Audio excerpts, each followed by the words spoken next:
میرا کوئی گھر بن گیا ایک دم سے تو فوراً. لیکن امام خمینی کہہ رہے ہیں یہ اللہ کا لطف خفی، اور وہ نہیں ہے یہ کہتے کہ تو اللہ کا لطف ہے، کرم ہے. کبھی اللہ جو اپنے کرم کو ظاہر کر دیتا ہے، کبھی چھپائے رکھتا ہے، بعد میں اس کا نتیجہ ملے گا. وہ بحث میں نہیں جانا ہے کہ کیوں کہا اور کس بلند پائے پہ تھے، کیونکہ بحث کہیں اور نکل جائے گی. تو اتنا بڑا آدمی ہے کہ اپنے جوان بیٹے پہ گریہ نہیں کرتا. لیکن یہی پیرس میں جلا وطن ہو چکے ہیں اور انقلاب جو ہے اپنے اوج پر ہے. جب مقبولی پیرس میں تو انقلاب اپنے اوج پر ہے اور دنیا کے بڑے بڑے نامہ نگار، بڑے بڑے رپورٹر امام خمینی کے پاس موجود ہیں. سب جو انٹرویو ہو رہا ہے، وہاں سے خبریں آ رہی ہیں، بیانات دیے جا رہے ہیں. اتنے ہی میں کہ محرم کا چاند ہو رہا ہے. امام خمینی نے ایک شخص کو بلایا طالب علم کو، ان کا کل سے جو ہے وہ مجلس برپا کا آبا مجلس. یہ تو سیاست کا اکھاڑا ہے، یہاں تو انٹلیکچوئلز موجود ہیں، یہاں بڑے بڑے رپورٹر موجود ہیں، نامہ نگار موجود ہیں، بڑے بڑے اخبار کے مالک موجود ہیں. یہاں پر کہاں مجلس ہو پائی اور مجھے ایسی مجلس کو برپا بھی نہیں کر پاؤں. پڑھی ان کا تمہیں کو پڑھنی بھی. اس نے کہا آقا مجھے مجلس اس طرح کی میں نہیں پڑھ پاؤں گا، پیرس والی مجلس تو میں آتی ہی نہیں ہے، یہاں پر کیسے پڑھیں؟ انہوں نے کہا کہ کون سی مجلس میں پڑھ رہی ہو؟ کہا وہی پرانی والی قدیمی مجلس ہم پڑھ پائیں. ان کا بس وہی چاہیے، بس وہی مجلس برپا کریں. اب اگلے دن ہوا، مجلس برپا ہوئی، امام خمینی کا حکم تھا، مجلس کو برپا کر دیا گیا. جیسے ہی مسائل شروع ہوئے ہیں امام خمینی زار و خطار ہو رہے. اب رپورٹر نے جب دیکھا، نامہ نگاروں نے دیکھا کہ مرد آہن رو رہا ہے کہ تو اس کا جوان بیٹا شہید ہو گیا، تب تو یہ رویا نہیں. اب ایسا کیا ہوا کہ مصائب سید الشہداء میں یہ رونے لگا. تو فوراً یہ لہجہ تو ریکارڈ کرنے والا ہوتا ہے نا، تو فوراً جو ہے وہ کیمرے گھوم گئے امام خمینی کی طرف. پھر پوچھا گیا کہ کیوں رو رہے ہیں امام خمینی، کیا مسئلہ ہو گیا؟ تو کیا کہتے ہیں کربلا. یہ کربلا کو یاد کرتے امام خمینی. یہ امام حسین علیہ السلام کو یاد کرتے ہیں. کون حسین، کون کربلا؟ یہاں پر سمجھیے چراغ ہدایت کیسے توجہ کرنے کی ضرورت. کون کربلا، کون امام حسین علیہ السلام؟ کیا ہوا تھا ان کا کربلا؟ یعنی اسلام کے امام حسین. اسلام کیا یعنی قیام عدل. اسلام کیا یعنی عدل و انصاف کا قیام. اسلام یعنی ظالم کے خلاف مقابلے کا اعلان. اگلے دن کیا ہوا؟ 1 گھنٹے کا پیرس میں کربلا اور امام حسین علیہ السلام کی عید پروگرام اس لیے آیا. اس مجلس کے دکھ ہے، یہ مجلس چراغ ہدایت ہے اور سفینۃ النجات ہے. ہمیں اس مجلس کی قدر نہیں معلوم تھی. یہی کووڈ تھا تو رہبر معظم اکیلے بیٹھ کے مجلس برپا کرتے، اکیلے بیٹھ کے مجلس برپا ہوئی. کووڈ کے دور میں لوگوں نے سوچا کہ ہمارے بند کر دیے جائیں، ارے مجلس کیسے ہوگی؟ رہبر معظم اکیلے بیٹھے، خطیب گیا ہے منبر کا، 1 گھنٹے اس کی مجلس پڑھ رہا ہے، نوحہ بھی ہو رہا ہے اور رہبر معظم رو رہے ہیں. کیوں؟ کیونکہ انہوں نے بتایا کہ اہل بیت پہ رونا، امام حسین علیہ السلام پہ آنسو بہانا کمزوری کی نشانی نہیں ہے، بلکہ انسان قوی وہ ہے جو حسین ابن علی پہ گریہ کرتا ہے. پھر یہی حسین ابن علی ہیں جنہوں نے آج اتنی مقاومت دے دی، اتنی طاقت دی ہے کہ اتنی دنیا نے اتنے سینکشنز لگائے ایران پہ، لیکن پھر بھی رہبر معظم کھڑے ہنس رہے ہیں. سید مقاومت کا جوان بیٹا شہید ہوا ہے جنگ میں. کہیں آپ نے دیکھا ہے کسی لیڈر کا بیٹا جائے فرنٹ لائن پہ اور وہ شہید ہو جائے؟ یہ کس نے استقامت انہیں بخشی ہے؟ یہ کس نے ان کو طاقت دی ہے کہ اپنے جوان بیٹے کو جو ہے وہاں بھیج رہے ہیں؟ یہ حسین ابن علی نے. اور جب ان کو بتایا گا، انہوں نے کہا کہ میرا بیٹا کیا جناب علی اکبر سے زیادہ بڑا تھا جو ہم اس پہ روئیں گے؟ یہ کون سی شخصیت ہے حسین ابن علی جس نے آج دنیا کو الٹ کر رکھ دیا؟ یعنی حسین ابن علی میں ایسی طاقت ہے کہ حسین ابن علی کا نام چاہے اپنوں میں بیان کریے چاہے غیروں میں بیان کریے، لیکن اس ذات مقدس میں ایسا کھچاؤ پایا جاتا ہے کہ اپنے کا بھی دل منقلب ہوتا ہے اور غیروں کا بھی دل منقلب. اس بات کو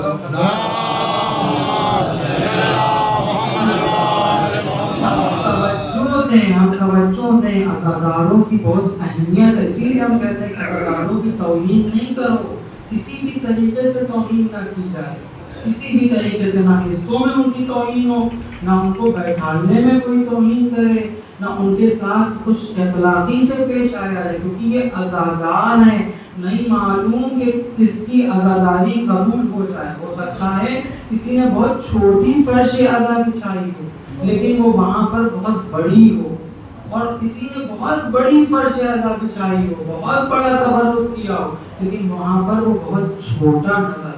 کیونکہ حسین ابن علی کی یہاں تعداد نہیں دیکھی جاتی، زیادہ بڑا ہونا ان کے یہاں معیار نہیں ہے، بلکہ ان کے یہاں خلوص دیکھا جاتا ہے، خلوص دیکھا جاتا ہے. اس لیے کہا جا رہا ہے کہ توجہ دیجیے، ہمارے جوان توجہ دیں، اپنی اہمیت کو سمجھیں کہ ہم عزادار سید الشہداء ہیں، ہم حسین ابن علی کے غلام ہیں، ہم جناب علی اکبر کے غلام ہیں. ہمارے یہاں ایک چیز ہم سے منسوب ہوئی ہے، وہ حسین ابن علی کی ذات گرامی، وہ مقدس ہستی ہم سے منسوب ہو گئی ہے. تو جہاں آپ بھی شاعر اللہ میں سے ہیں، اللہ کی نشانیوں میں سے ہیں، آپ اپنی قیمت کو نہیں سمجھ رہے. ایک مرجع آپ کی قیمت کو جانتا ہے، ایک امام آپ کی قیمت کو جانتا ہے، کیونکہ اس کو معلوم ہے ان کی قیمت کیا ہے. آپ کی قیمت دنیا نہیں لگا سکتی، اسی وجہ سے دنیا آپ کو مٹانے کی کوشش کر رہی ہے. کل بھی آپ کو مٹانے کی سازش کی گئی ہے، اور آج بھی آپ کو مٹانے کی سازش کی جا رہی ہے، اور کل بھی کی جائے گی. لیکن آپ کو حسینی کردار اپنانا ہے اور وقت کے یزید کا مقابلہ کرنا ہے. اسی وجہ سے کہہ رہے ہیں کہ جو آپ اب آج کا دور وہ نہیں ہے کہ آپ سمجھ رہے ہیں کہ جو ہے وہ تلوار لے کے آنا پڑے گا، دشمن آئے گا آپ کے پاس تلوار لے کے، دشمن آئے گا آپ کے پاس جو ہے وہ بندوقیں لے کے آ جائے گا. نہیں، وہ دور نہیں ہے. اب آپ کو جو ہے دوسری طریقے سے جو ہے حملہ ہو رہا ہے، کبھی انسٹاگرام کے ذریعے آپ پہ حملہ ہوگا.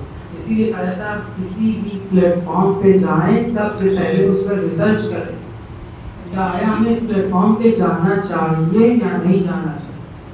جب آپ اس پہ ریسرچ کر لیں گے پھر اکاؤنٹ بنائیں گے، تب کیا ہوگا، کوئی بھی ایسی پوسٹ نہیں کریں گے، کوئی بھی ایسی جو ہے غلط چیزوں میں مشغول نہیں ہوں گے.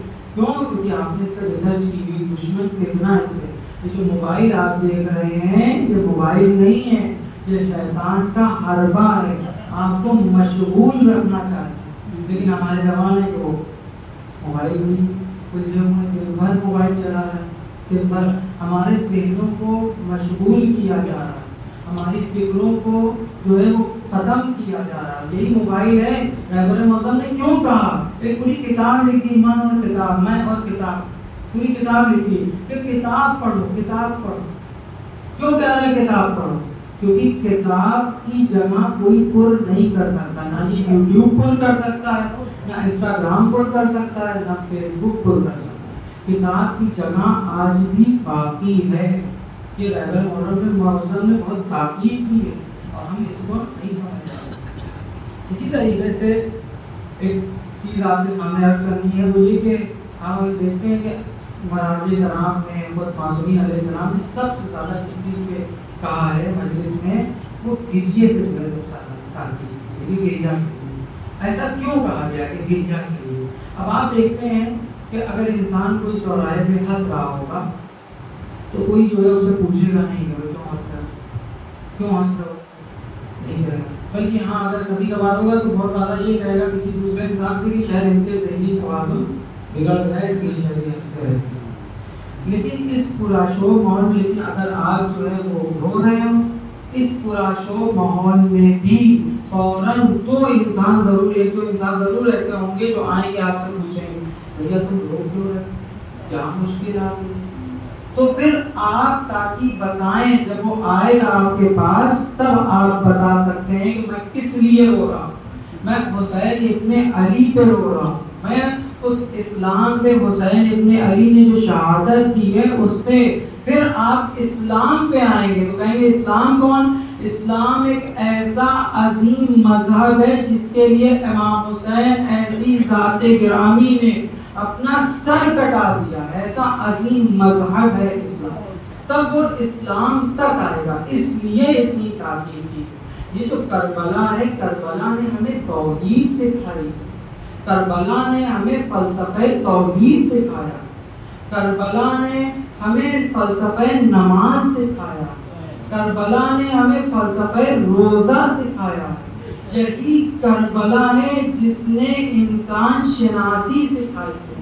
خدا شناسی کا اگر درس لینا ہے تو ہمیں کربلا میں آنا پڑے گا، اگر انسان شناسی کا درس لینا ہے تو ہمیں کربلا میں آنا پڑے گا، اگر ہمیں معرفت شناسی کا درس لینا ہے تو ہمیں کربلا میں آنا پڑے گا، اگر ہمیں قرآن کو سمجھنا ہے تو ہمیں کربلا میں آنا پڑے گا، اگر ہمیں فلسفہ امامت کو سمجھنا ہے تو ہمیں کربلا میں آنا پڑے گا، اگر ہمیں فلسفہ نبوت سمجھنا ہے تو ہمیں کربلا میں آنا پڑے گا۔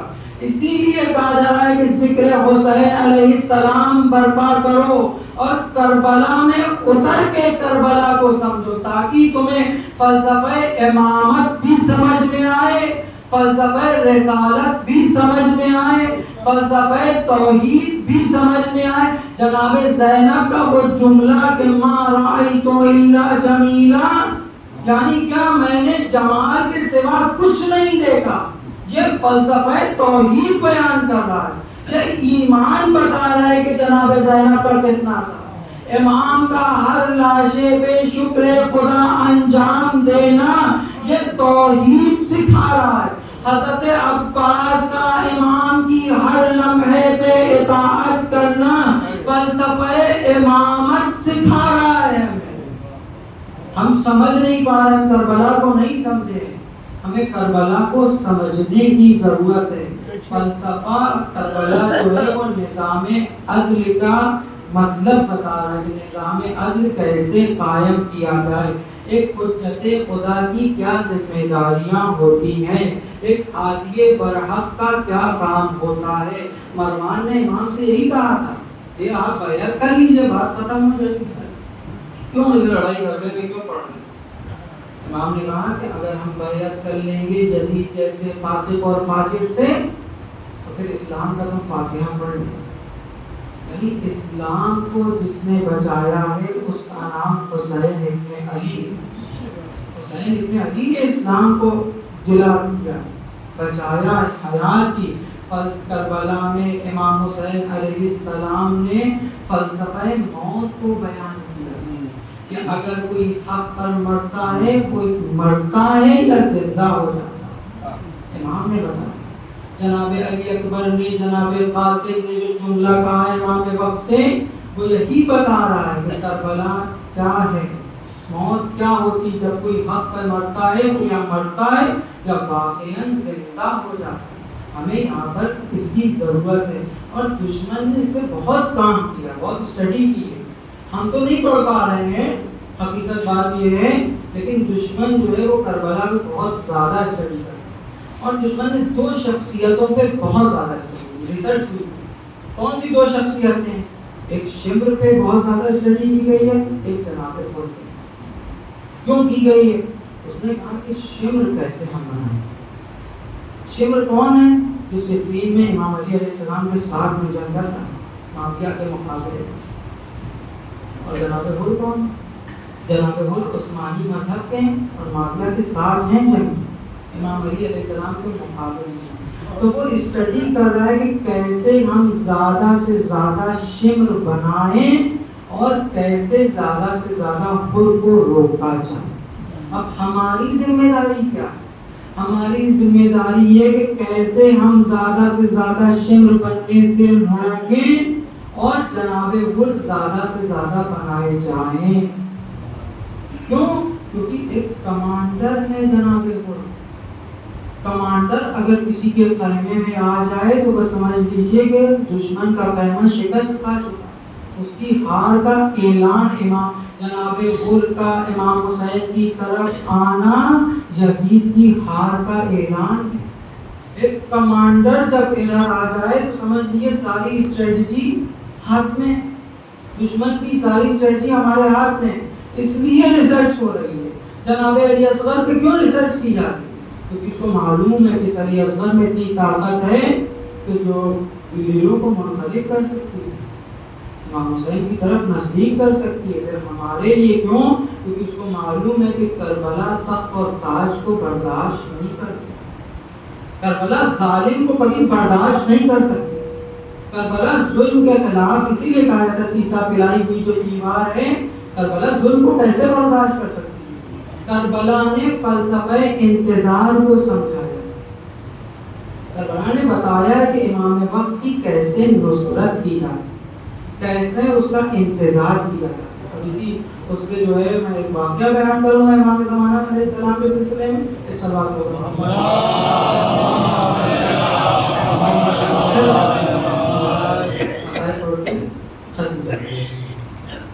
مجلس تو خیر ختم نہیں ہوتی ہے، یہ تو ہمارا جو ہے وہ کم علمی ہے کہ ہم سمجھتے ہیں مجلس ختم ہوگی، مجلس چلتی ہے۔ عزادار باہر جائیں گے وہ بھی مجلس، عزادار اگر کوئی جاب پہ جا رہا ہے وہ بھی مجلس ہے، عزادار اگر کوئی کام انجام دے رہا ہے وہ بھی مجلس، مجلس ختم نہیں ہوتی، لیکن دنیاوی طور پہ ظاہری طور پر اگر حصہ بڑھ گیا تو مجلس ختم ہو جائے۔ تو انتظار کیسے کرنا ہے امام وقت کا، اور ہم کیسے انتظار کرتے ہیں؟ کربلا بتا رہے ہیں کہ امام وقت کی کیسے انتظار کیا، کیسے نصرت کی۔ کتاب ہے عروج السادہ، ملا احمد عراقی نے اس کتاب کو لکھا ہے، مختلف واقعات جو ہے اس میں امام زمانہ سے ملاقات کے ذکر کیے گئے۔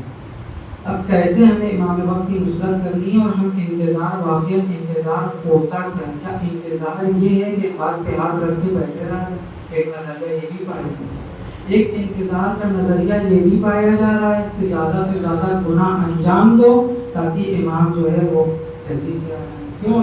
جب گناہ زیادہ ہو جائیں گے، انہوں نے حدیث میں سنا ہے، تو امام جو ہے وہ آ جائیں گے۔ یہ بھی انتظار کا نظریہ، ایک انتظار کا یہ بھی نظریہ ہے کہ زیادہ سے زیادہ زمینہ سازی کی جائے، لوگوں کو امام وقت سے جوڑا جائے، یعنی ایک انتظار ہے جو حرکت کا نام ہے۔ اگر آپ کسی اپنے مہمان کا انتظار کرتے ہیں تو کیسے کرتے ہیں؟ اپنے گھر کو آمادہ کرتے ہیں کہ نہیں؟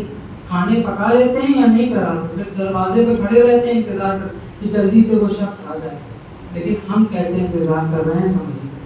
ایسے ہی ایک شخص ہے جو امام سے کہہ رہا ہے کہ مولا آپ گھر نہیں آتے، شیعوں کے سب اتنا انتظار کرتے ہیں، نماز بھی کرتے ہیں، اللہم عجل ولی الفرج، مولا جلدی آ جائیے۔ مجلسوں میں بھی کہہ رہے ہیں کہ جلدی سے آئیے، ہم انتظار کر رہے ہیں، لیکن ہم نے کیا کیا؟ مولا نے کہا تمہیں معلوم نہیں ہے، چلو تمہیں دکھانے کے لیے میں ایک شیعوں کی بستی میں ہوں، اس کتاب میں لکھا ہوا شیعوں کی بستی میں میں آتا ہوں۔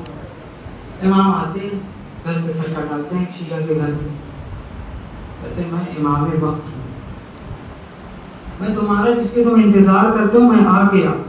کہتے ہیں مولا تھوڑی دیر رک جائیے، ذرا میں اپنے گھر کو صاف کروں۔ وقت ہم انتظار ایسے ہی کرنا ہے کہ ہمارے گھر اس لائق ہیں کہ امام وقت اندر آ سکے۔ پھر دوسرے گھر میں گئے، وہ شخص بھی ساتھ چل رہا ہے، کھٹکھٹایا، کہا میں امام وقت ہوں جس کا تم انتظار کر رہے ہو، تمہارے گھر میں تشریف لا سکتا ہوں، کیا تم ہمیں 10 منٹ دے سکتے ہو؟ اس نے مولا 2 منٹ بس رک جائیے، بس ابھی آتے۔ پھر آگے بڑھے۔ اس طریقے سے ہمیں مختلف تعداد لکھی ہوئی ہے کہ 100 سے زیادہ گھروں میں ہم نے نقل بات کیا، لیکن کوئی ایسا نہیں تھا جو حقیقی انتظار تھا، جس نے امام فرمایا مولا آئیے۔ کیا واقعا ہمارے گھر اس لائق ہیں کہ امام وقت اس گھر میں آ سکے؟ ہمارے گھر کیسے بن چکے ہیں جہاں بھائی بھائی سے نفرت کرتا ہے؟ وہ زمینوں پہ گھر بنے ہوئے ہیں انہی عزاداروں کے جو زمینیں غصب کی ہوئی ہیں، اور پھر مولا کا انتظار بھی کرتے ہیں۔ مولا کیسے اس گھر میں آ جائے؟ کیا واقعا ہم اپنے دسترخوان پہ مولا کو بلا سکتے ہیں، کہہ سکتے ہیں؟ اگر جرأت ہے ہمارے اندر، کیا یہ ہم کہہ سکتے ہیں مولا بسم اللہ؟ کیا ہماری غذائیں اتنی پاک ہیں؟ مال حرام سے تو یہ غذا نہیں ہے، کیا واقعا مولا اگر ہم سے کہیں کہ 10 منٹ مجھے دے دو، کیا ہم 10 منٹ دینے کو تیار ہیں؟ کیا مولا اگر ہم سے یہ کہہ دیں اپنا مال مجھے دے دو، کیا واقعا ہم تیار ہیں اپنا مال دینے کو؟ کیا مولا اگر ہم سے کہہ دیں ہماری راہ میں جان اپنی قربان کر دو، کیا واقعا ہم ابھی کی انتظار کر رہے ہیں کہ مولا کہیں اپنے بیٹے کی جان دو تو ہم دینے کو تیار ہو جائیں؟ کیا واقعا ہمارے لباس اتنے پاک و پاکیزہ ہیں کہ مولا کہیں یہ لباس ہمارے اس فلاں دوست کو دے دو اور ہم اس لباس کو دے سکیں؟ کیا ہم واقعا ایسا کر سکتے ہیں؟ کیا ہمارے تبرک اتنے پاک و پاکیزہ ہیں کہ مولا اگر تبرک حسین کے لیے ہاتھ اٹھا دیں تو ہم مولا کو اس عزت و احترام کے ساتھ اس تبرک کو دے سکیں؟ کیا واقعا ہماری حاضریاں اتنی پاک و پاکیزہ ہیں کہ مولا اگر سوال کر لیں کہ تم نے حضرت عباس کے نام پر حاضری کی تھی تو ہم فخر سے کہہ سکیں کہ مولا میں نے یتیموں، مسکینوں اور غریبوں کا بھی خیال کیا تھا اس حاضری میں؟ کیا واقعا ہم کہہ سکتے ہیں؟ کیا واقعا ہمارے جوان یہ کہہ سکتے ہیں اگر مولا کہہ دیں اپنا موبائل مجھے دے دو تو ہمارے جوان فوراً ایسا کر سکتے ہیں کہ مولا کو اپنا موبائل دے دیں؟ کیا موبائل اتنے پاک و پاکیزہ ہیں؟ ہمارے فیس بک کے اکاؤنٹ اتنے پاک و پاکیزہ ہیں کہ مولا کہیں اپنا موبائل مجھے چیک کراؤ تو وہ چیک کرانے کو تیار ہو؟ یہ چھوٹی چھوٹی چیزیں ہیں۔ انتظار کا مطلب یہ نہیں کہ ہم بہت بڑا کام کریں، ہمیں چھوٹی چھوٹی چیزوں سے انتظار تو مولا کا کر رہے ہیں لیکن اپنے بھائی سے جھگڑتے ہوئے بھی نظر آتے ہیں۔ انتظار تو مولا کا کر رہے ہیں لیکن دنیا پرستی میں بھی ہے۔ انتظار تو مولا کا کیا جا رہا ہے لیکن بہترین لباس پہنے جا رہے ہیں اور اس کا پڑوسی بھوکا سوتا ہے۔ انتظار تو کر رہے ہیں کہ محل تیار ہو گئے لیکن اس کے پڑوسی کے گھر میں چھت نہیں۔ ارے تم کیسے عزادار سید الشہداء ہو؟ عزادار سید الشہداء وہ ہوتا ہے جس کا پڑوسی کبھی بھوکا نہیں سوتا ہے، جس کو مسکینوں یتیموں کا خیال رہتا ہے، جو ہمیشہ بیمار کی تیمارداری میں سب سے آگے رہتا ہے، جو مومنیوں کا خیال رکھتا ہے، جو ہمیشہ خوش اخلاقی سے پیش آتا ہے۔ یہ حقیقی امام حسین علیہ السلام کا عزادار ہے۔ مولا نے ہمیں اس واقعے سے ہمیں کیا درس ملتا ہے؟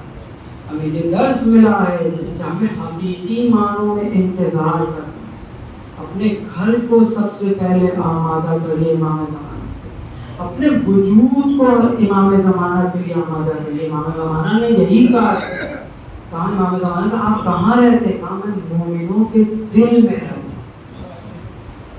لیکن وہ دل کون سے دل ہوں گے؟ وہ دل جس میں بغض و کینہ و حسد بھرا ہوا، اس دل میں امام وقت آ سکتا ہے؟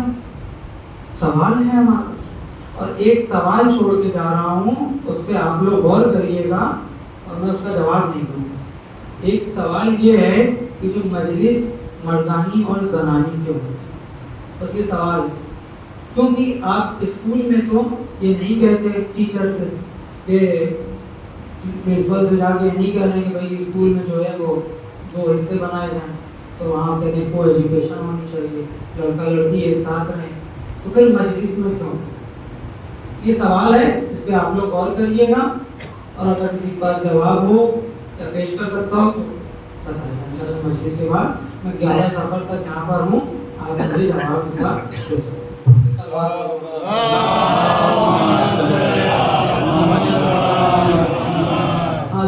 سید الشہداء تو ڈرائیور معظم نے ایک کتاب لکھی ہے 250 سالہ انسان، انسانیت 350 سال۔ فارسی میں ایک کتاب لکھی گئی ہے، اس میں اہل بیت کی زندگی کو امام نے بیان کیا۔ امام نے خود ڈرائیور معظم نے جو ہے امام کی 250 سالہ اہل بیت کی جو زندگی ہے 12 اماموں کی، اس کتاب میں بیان کی ہے سیاسی پہلو کے حساب سے۔ وہاں پر امام خود رہبر معظم اس نتیجے پر پہنچتے ہیں کہ یہ جو انسان ہے، انسان کامل، یہ یقیناً انسانی لباسیں تو ان کے الگ الگ ہیں، لیکن جب ان پہ اسٹڈی کی جائے، جب فکر کی جائے تو یہ ایک ہی انسان یعنی 250 سال کا ایک انسان. کیوں؟ کیونکہ ان کے طریقے تو الگ الگ ہیں, حالات کے حساب سے طریقے تو الگ الگ اپنا ہے, لیکن ان کا مقصد ایک ہی تھا, یعنی روح ایک ہے, انسان الگ الگ. اسی اس میں جب سید سجاد کے بارے میں امام کہتے ہیں, رہبر معظم کہہ رہے ہیں, سید سجاد کی جب زندگی کو بیان کر رہے ہیں, اس میں کہتے ہیں کہ سید سجاد ایک ایسی شخصیت کا نام ہے, ہمارے چوتھے امام ایک ایسے مضمون امام ہیں کہ جب ان کی زندگی کو کوئی پڑھے گا تو لامولا گریہ کرے گا. ان کی زندگی مصائبوں میں ڈوبی ہوئی, چاہے ان کے فضائل بیان کیے جائیں تب بھی آنسو آئیں گے, چاہے مصائب بیان کیے جائیں تب بھی آنسو. ہاں زاداروں, کیوں نہ سید سجاد ایک ایسی جن کو امامت اس موقع پہ ملی ہے کہ جن کی امامت کا آغاز ایسے ہوتا ہے کہ جب قیام حسینی کا پردہ ہٹتا ہے تو ان کے بابا کا سر نوکے نیزہ. علامہ سید علی نقی نقوی لکھتے ہیں اپنی کتاب میں کہ سید سجاد کی عمر کربلا میں 22 سال اور تاریخ میں 22 سے 25 سال کا جوان سید سجاد, اور کیا دیکھ رہا ہے, اس کے بابا کا سر نوکے نیزہ. اور سب سے پہلا جو امامت کا حکم صادر ہوا ہے وہ کیا ہے؟ اپنی پھوپھی نے سوال کیا ہے, بھیا تم وقت امام ہو, اب کیا ہم خیمے میں جل کے مر جائیں یا خیمے سے باہر نکلیں؟ سید سجاد نے جو حکم سا, کتنا مشکل تھا سید سجاد کہ اس کی پھوپھی ایسا حکم مانگی, ایسا فتویٰ صادر کرنا, اور سید سجاد کے لیے کتنا مشکل ہے کہ ایک جوان ہے اور اس کے باپ کا لاشا بے گور و کفن. تصور کریے گا کہ جوان جس کا بیٹا ہوتا ہے نا, اور اس کے باپ کا اگر انتقال ہو جائے تو وہ کیا چاہتا ہے کہ اچھے اچھے لباس میں اس کو کفن دیا جائے اور زیادہ سے زیادہ مومنین کی تعداد ہو. ہائے رے سید سجاد کہ اس نے خود دیکھا ہے کہ اس کے بابا کے لاشے کو پامال کیا گیا ہے. سید سجاد کے سامنے اس کے بابا کے لاشے کو پامال کیا جا رہا ہے, لیکن سید سجاد اتنے مظلوم ہے کہ کچھ نہیں کر سکتے. ارے جیسے ہی دیکھا ہے کہ بابا کا لاشا بے اور کفن ہے اور دشمن نے اپنے جو نجستے لاشے ان کو تو دفن کیا گیا, لیکن ہمارے امام کا لاشا بے اور کفن پڑا ہوا ہے. اور ایک مصیبت اور ہے سید سجاد کی کہ اپنے آنکھوں سے اس 25 سال کے جوان نے کیا دیکھا ہے کہ اس کے 6 مہینے کے بھائی کے گردن پہ چھری چلائی گئی ہے. ہاں دلارو, اس سے بھی سخت منزل وہ ہے کہ چادریں چھینی گئی ہے اور جوان بیٹا ہے جو دیکھ رہا ہے کہ ہماری پھوپھی کے سر سے چادر چھینی جا رہی ہے.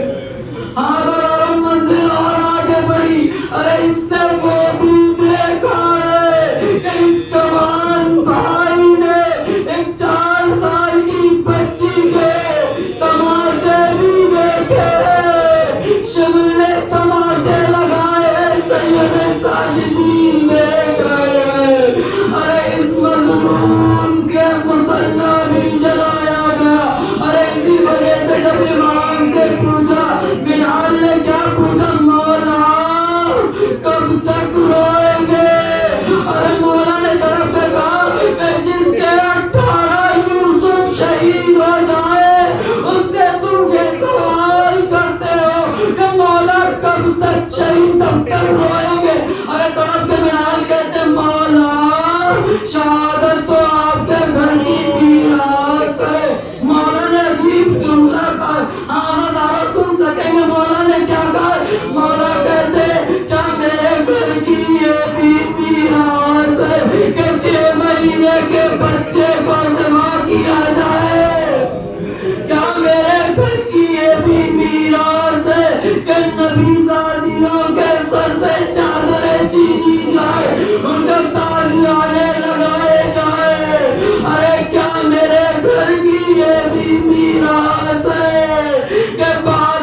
گھنٹے شام کے باہر یہ قافلہ روکا گیا ہے.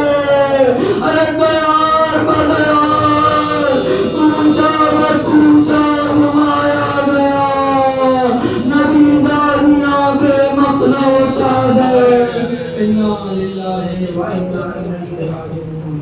پروردگار ہماری اس خلیل سے عبادت کو قبول فرما. پروردگار جہاں جہاں پیشیاں میں حیدر سردار ہیں ان سب کی جان مال و عزت و آبرو کی حفاظت فرما.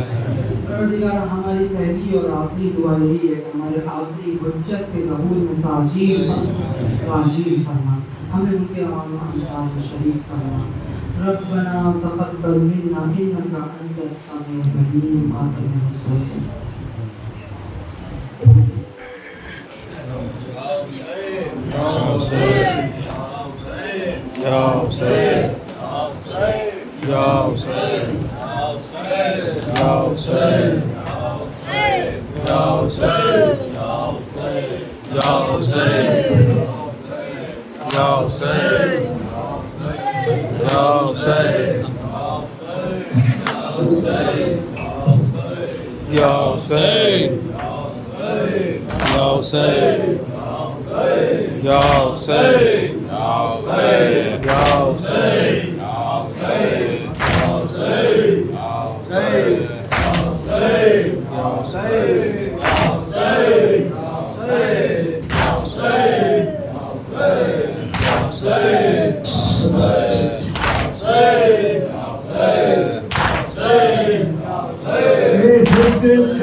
کہتے تھے رو کر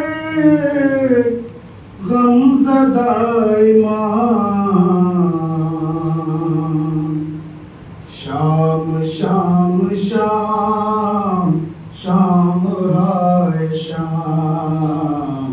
شام شام شام شام ہائے شام. شام شام شام شام ہائے شام. شام شام شام شام ہائے شام. شام شام شام شام ہائے شام. شام شام شام شام ہائے شام. کہتے تھے رو کے کہتے تھے رو کے غم زدہ ایمان. شام شام شام شام ہائے شام. شام شام شام شام ہائے شام. ایک رسل میں 12 گلے تھے ہاتھ پسے پوش سب کے بندھے تھے. ظلم و ستم تو ہوتے تھے ہر گام. شام شام شام شام ہائے شام. شام شام شام شام ہائے شام. ہاتھوں میں پکڑے لے کے ستم دیکھ رہے تھے آئے سروں پر. ایسے بھی ہم پہ گزرے ہیں ایام. شام شام شام شام ہائے شام.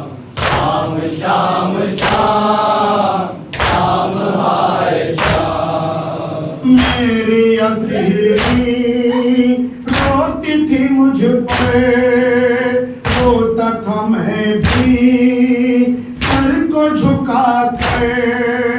کوئی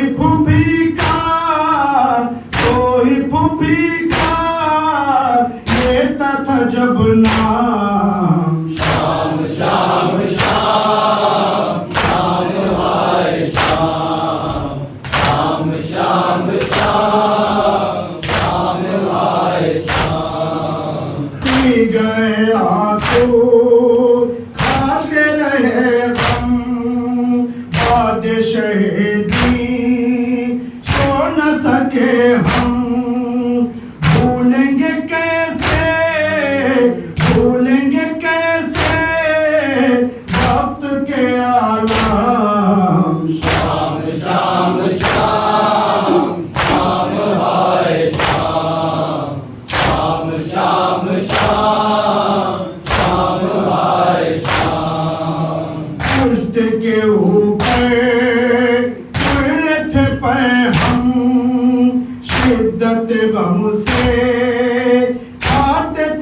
ہم راہبری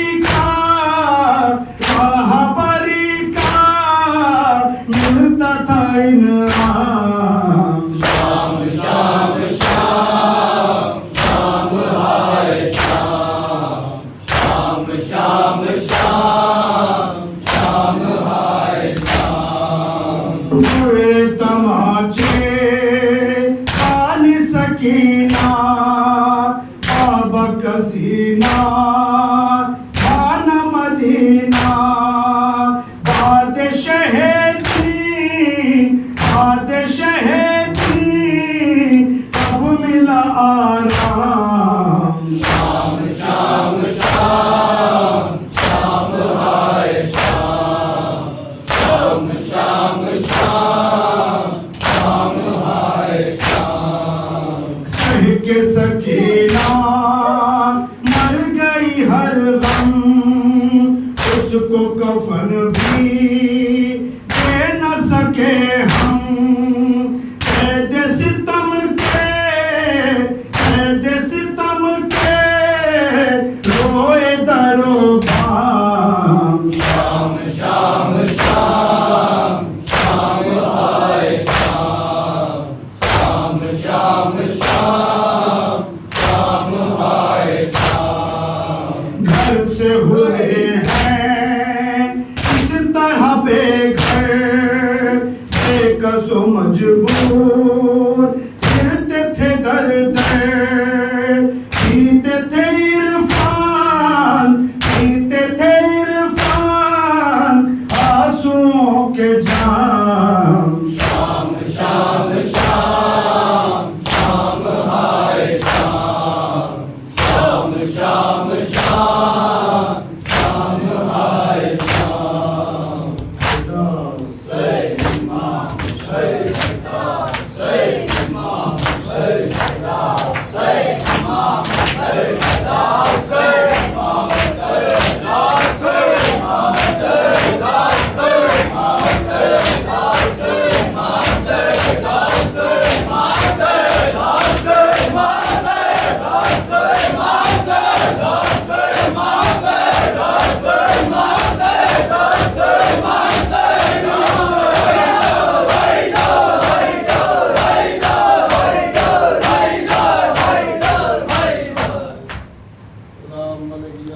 السلام علیکم یا رسول اللہ السلام علیکم ورحمۃ اللہ وبرکاتہ السلام علیکم ورحمۃ اللہ وبرکاتہ السلام علیکم السلام علیکم وعلی المستقیمین جميعا ورحمۃ اللہ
ماشاء اللہ مولانا غالب ماشاء اللہ